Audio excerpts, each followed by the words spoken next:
Hey everybody, let's go ahead and jump into Joshua chapter 4. We did chapter 3 last time, of course, and as you'll recall, the Israelites crossed the Jordan River, no small feat, and on the other side of from where they crossed was Jericho. That's the first city on the other side of the river. So it would be the first city that they would conquer, which we will learn about.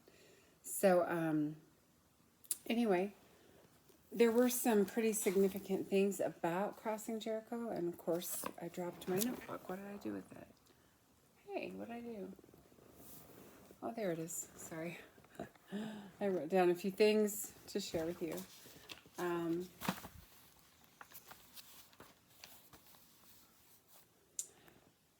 First of all,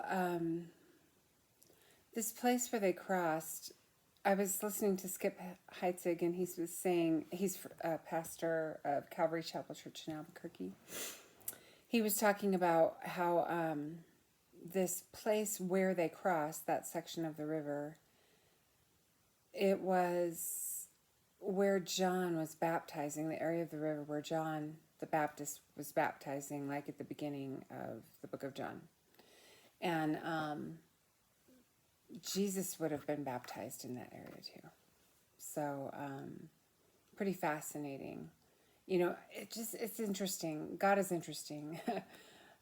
Places do have significance, and he comes back to those places. So anyway, Jericho was on a hill, and I have some fascinating articles I read about it.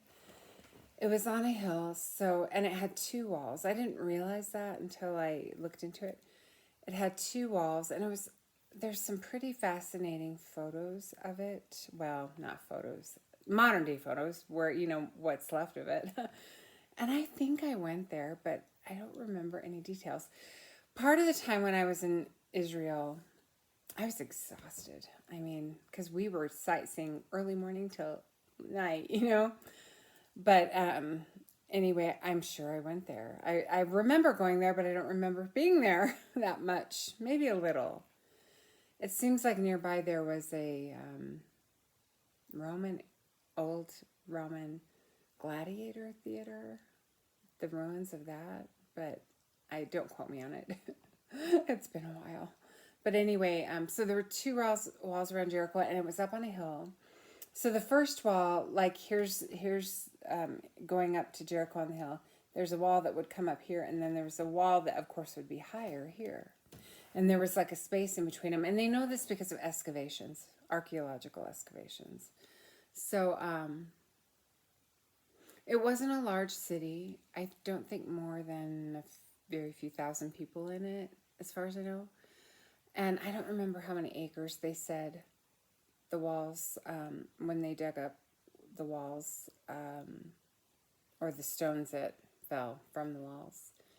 I don't remember how big it was physically. But anyway,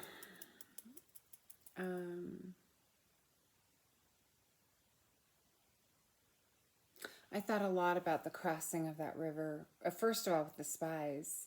Remember when the men went to go try to find the two spies that went into the city? They went back to the fords, meaning places where the river might be crossed. But I wonder if the difficulty of crossing such a river, because remember that river, at least in quite a few places, was like 2 miles wide, is what they would have had to cross. Now, remember it was flooding season. We know that because the Bible says so, and it was harvest season, which was always flooding season.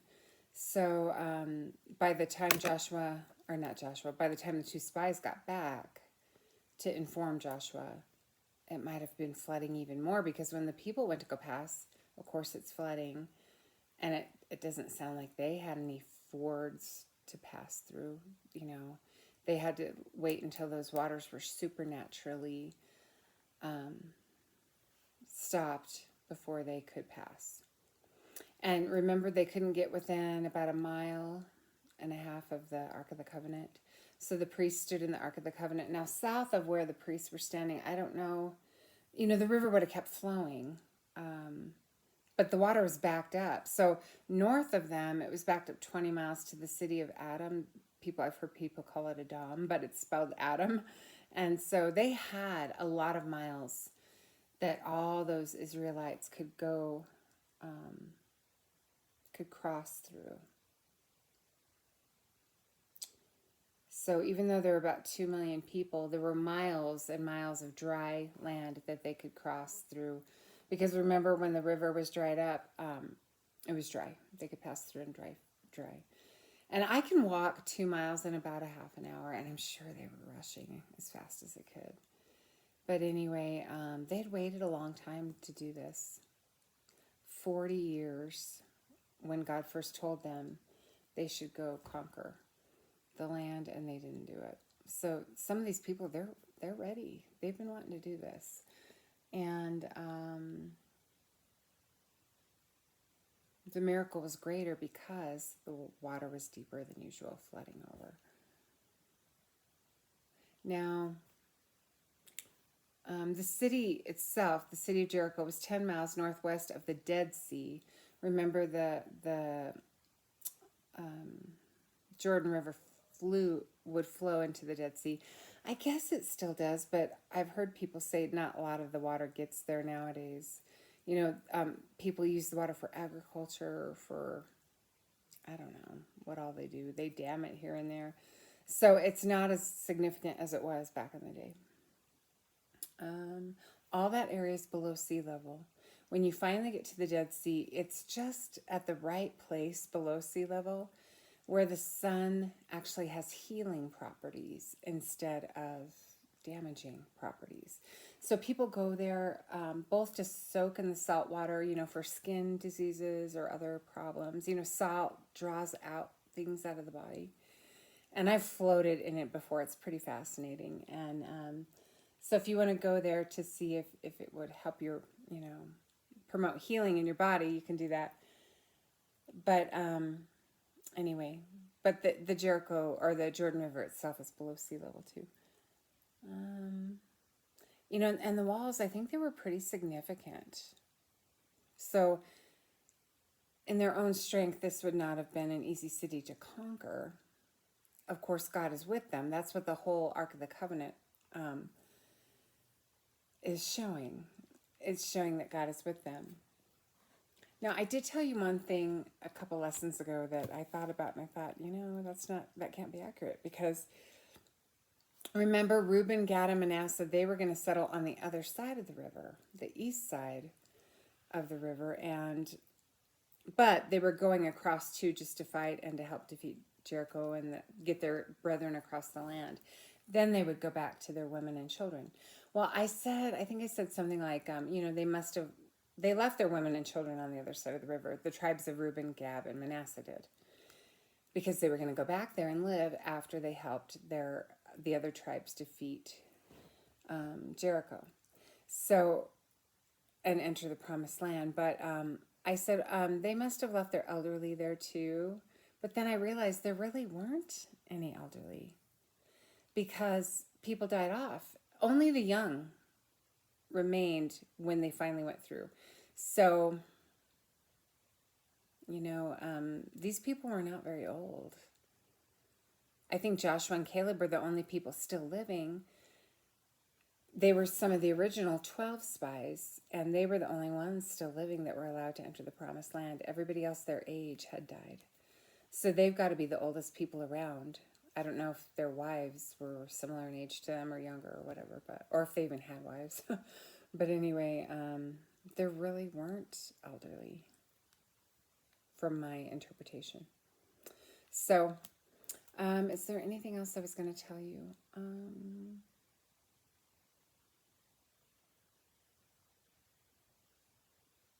I thought there was. Maybe not. I wonder too, when Moses sent spies, and there were like 12 spies, I think. And only Joshua and Caleb gave a good report saying, hey, we can take this land. And that's why they're the only ones who entered. Really, they're the ones who had faith that it could happen, right? And God honors faith. What pleases God is faith. So Anyway, but this time Joshua only sent two. And I wonder if it was because of the season and the difficulty that could be crossing the river, or if he just didn't want a bunch of people to become naysayers. There are only two spies the first time brought back a good report like 40 years ago. And maybe that's why he only sent two. I don't know. I'm just, maybe overthinking it. But let's read chapter 4. Now when all the nation had finished crossing the Jordan, the Lord spoke to Joshua, saying, "Take for yourselves 12 men from the people, 1 man from each tribe, and command them, saying, Take up for yourselves 12 stones from here, out of the middle of the Jordan, from the place where the priests' feet are standing firm, and carry them over with you, and lay them down in the lodging place where you will lodge tonight." So Joshua called the 12 men whom he had appointed from the sons of Israel, and 1 man from each tribe. And Joshua said to them, "Cross again to the ark of the Lord your God into the middle of the Jordan, and each of you take up a stone on his shoulder, according to the number of the tribes of the sons of Israel. Let this be a sign among you, so that when your children ask later, saying, 'What do these stones mean?' then you shall say to them, 'Because the waters of the Jordan were cut off before the ark of the covenant of the Lord, when it crossed the Jordan, the waters of the Jordan were cut off. So these stones shall become a memorial to the sons of Israel forever.' Thus the sons of Israel did as Joshua commanded, and took up 12 stones from the middle of the Jordan, just as the Lord spoke to Joshua, according to the number of the tribes of the sons of Israel. And they carried them over with them to the lodging place and put them down there. Then Joshua, so they carried stones. I'm assuming the stones weren't overly big, because it says, take them up on your shoulder. So, rocks are heavy. So I'm assuming they weren't overly big, but they probably weren't small. It would have been pointless if they were small, because they're kind of setting up a memorial with these stones. So they're going to set these stones up in the place where they're going to lodge that night. Okay. Then Joshua set up 12 stones, and these stones, they were for a reason. As you read through all the scriptures, God likes people to remember what he's done. And this was a very significant miracle. I think it might be something we might want to think about a lot in the weeks to come, and maybe reread it or re-listen to it or whatever. You can listen to, you can download a Bible, an audio Bible. If you don't want to read it, let them read it to you. This is the translation I use. I like it. It's the New American Standard Bible, because it's a word-for-word translation. There are other pretty good translations. A lot of churches these days, including the church I kind of listen to every Sunday, it's called Living Hope Church in Colorado Springs, Pastor Phil Steiger. They use I'm pretty sure they use the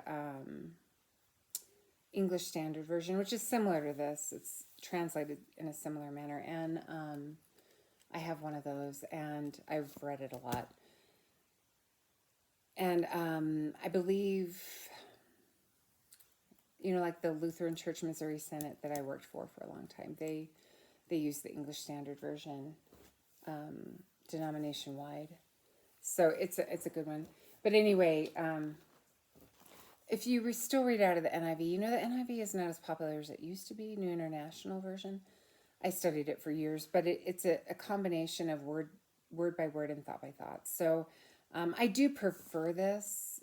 I got hooked on it years ago when I went to church in Colorado Springs, at Radiant Church in Colorado Springs. But that was years ago. But anyway, let me keep going.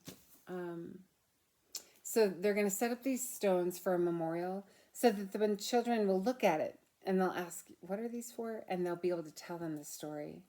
It's important to tell people stories. I teach at a high school, and some of the kids are familiar with World War II things. But it surprises me how much not, because when I was a kid, it seemed like all the kids were familiar with World War II things. Either their grandfather was in World War II or my dad was in World War II. Um, Uncles, aunts, we had more familiarity with that part of history. And, it's easy to lose history if you don't have people reminding you of it.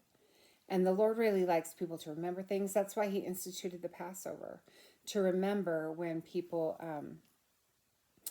crossed the Red Sea and Moses parted the waters there. And he also wants people to remember this, and that would be us too, even though most of us, there might be some of you that have a Jewish heritage, but most of us would be Gentiles, non-Jewish.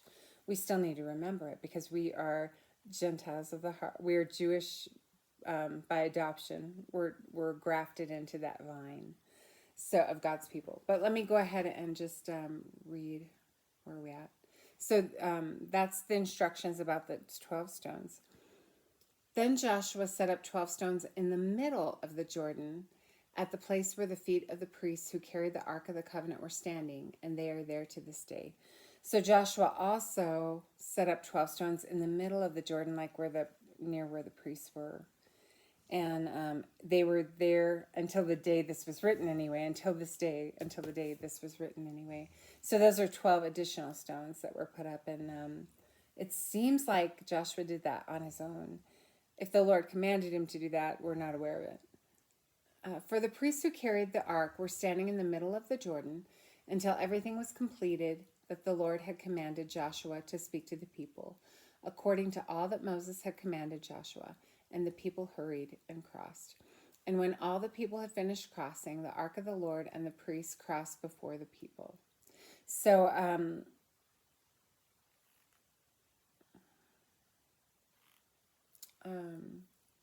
so Joshua put up those stones in the middle of the Jordan as well. And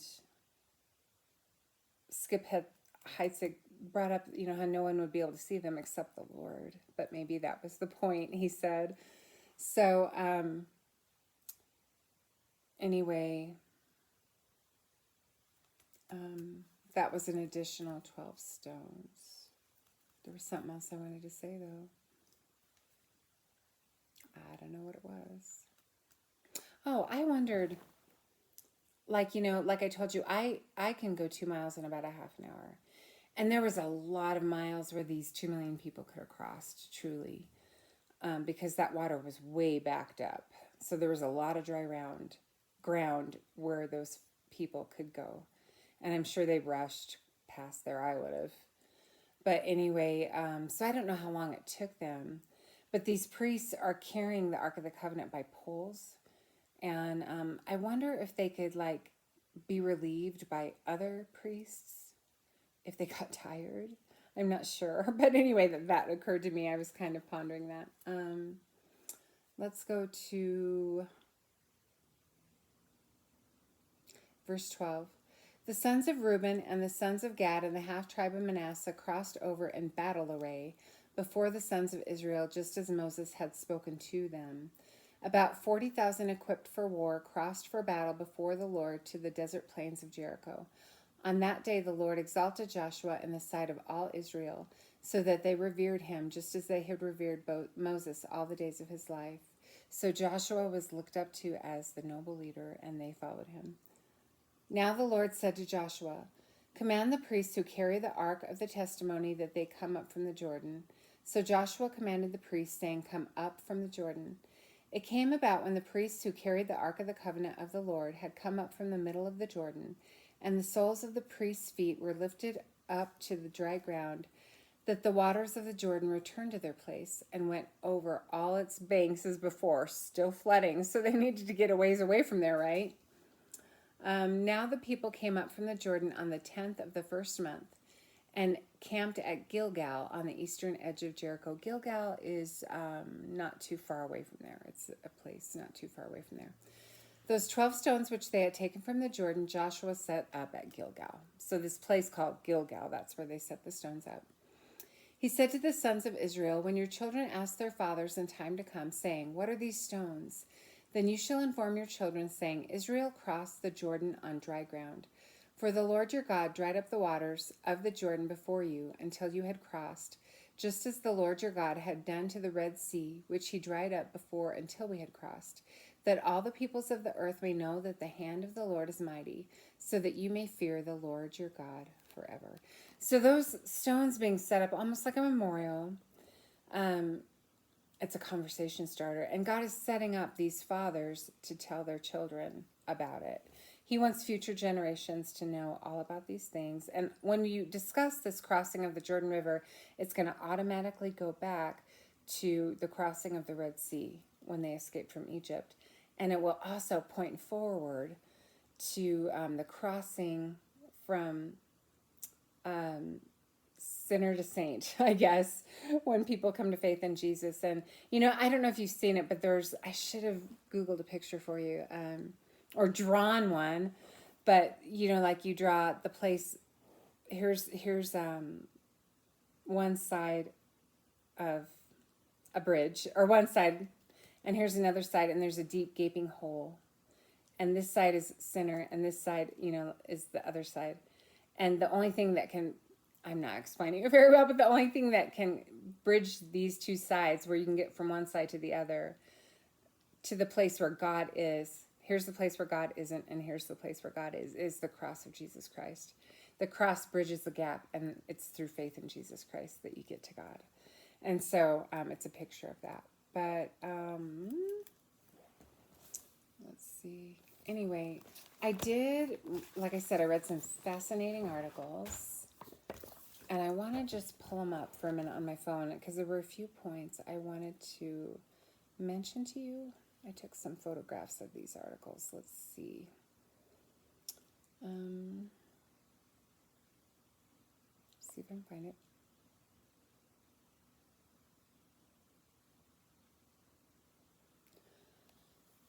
This was just from gotquestions.org, and somebody posed a question and then other people answered it. I guess that's how that works. I don't know. Or they have somebody write about it. But it's a Jericho, and the name of the article, or the name of the question, is, what is the significance of Jericho in the Bible? And it says, Jericho's location was key to its significance. The city was situated in the lower Jordan Valley, just west of the Jordan River, and about 10 miles northwest of the Dead Sea. It sat in the broadest part of the Jordan Plain, more than 800 feet below sea level, and nearly 3,500 feet below Jerusalem. Jerusalem's up on a hill as well, which was only 17 miles away. They'll always say go up to Jerusalem, and that's like elevation. Go up to Jerusalem.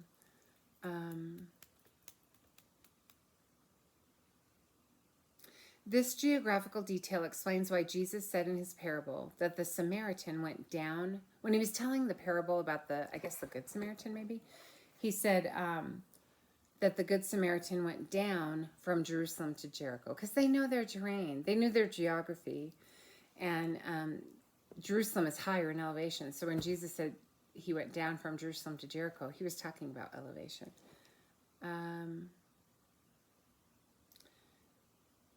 It says that Jericho thrived as a fertile, spring-fed oasis. That's interesting. It was called the City of Palms because it had a lot of palm trees. It was a border city. Like I said, 2 walls. Rahab must have been on the outer wall. This is interesting. It said eventually the town became an allotment of the tribe of Benjamin. So the area where that town had been, Benjamin took control of that. Now, I read another article that I thought was interesting, and this is from Bible Archaeology Report. You could Google it. And the name of the article is Biblical Sites, 3 Discoveries at Jericho. And I wish I could show you the photos. It shows like a drawing of what the whole city would look like if you were looking at it from above. And it talks about a lot of the archaeological excavations there. Like here, a little caption underneath the drawing says, archaeological excavations reveal that Jericho was violently destroyed sometime toward the end of the Bronze Age. The walls seem to have been thrown down by sudden force, as if by an earthquake. Charred wood shows what was left of the city was burned. Excavators have also found food supplies buried in the destroyed city, which shows it was not captured by siege. Well, they destroyed people there. It did fall down. God caused it to fall down, which we'll read more about. The city was destroyed by the army of Israel, but it was a spiritual battle, mostly. So let me read this caption as well. Jericho, and this might be a secular article. I don't even know if it's a... because it says it was not captured by siege. Well, they didn't capture it. They destroyed it. So I don't know if they're trying to play games with us there, but it was still an interesting article. And then this one says, Jericho was the first city Israel conquered in Canaan, the promised land. After the Israelites marched around the city for 7 days, its walls fell as the priests blew ram's horns. And we'll read about that next time. Let's see. What did it say that was so interesting? It shows some of the bricks that fell when the Israelites conquered the city. You know, they say the walls came tumbling down, and it says here,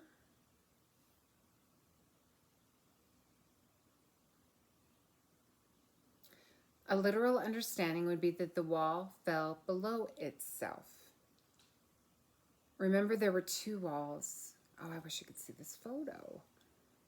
But Google this from BibleArchaeologyReport.com, because these drawings and stuff are fantastic, and photos of the excavations.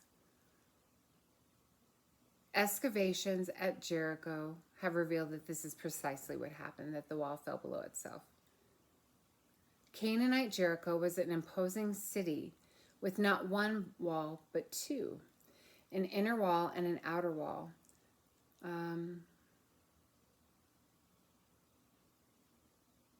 The outer mud brick wall had been built atop a, I don't know that word, a different wall, making it twice as high. Between the two walls, I guess the bottom wall had to be twice as high as the lower one. Between two, but, you know, because it's up on a hill, you know, the bottom wall had to be higher because it wouldn't come up as far. Between two walls was a sloped rampart with an upper wall encircling the inner city. So, you know, it looks like Jericho's home might have been on the, or Rahab's might have been on the inner wall. I was thinking it was the outer wall, but with these drawings and stuff, it looks like it could have been on the inner wall, but just because of the way the city was. And boy, that was really wise for protection and stuff. This excavator, Kathleen Kenyon, when Kathleen Kenyon excavated on the west side of the tell, she discovered a heavy fill of fallen bricks piling nearly to the top of the revetment. These probably came from the wall on the summit of the bank.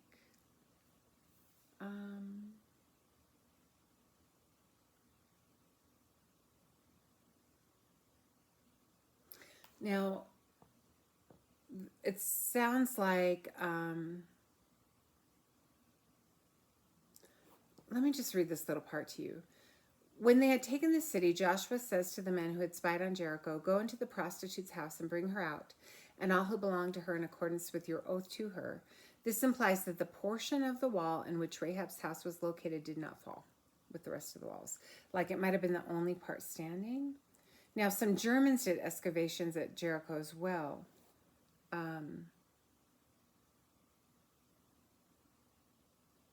So they discovered a port on the north side of the city that had not fallen, and there were houses built there.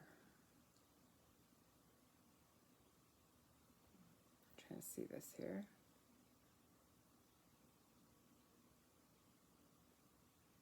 Okay, let's see.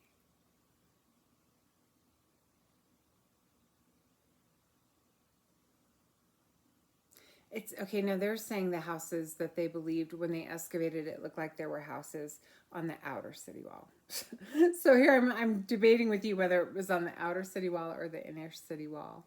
And there's a picture here of a section of the northern wall that did not collapse, and they're assuming Rahab's house must have been in there. Now, you can tell what they mean. It's part of the wall, but you know, it is ancient, and there's only part of it there. Um, yeah. Anyway, fascinating stuff. Read that article. So I hope you have a wonderful week. That was chapter 4. Let's do chapter 5 next time, and I'll talk to you later.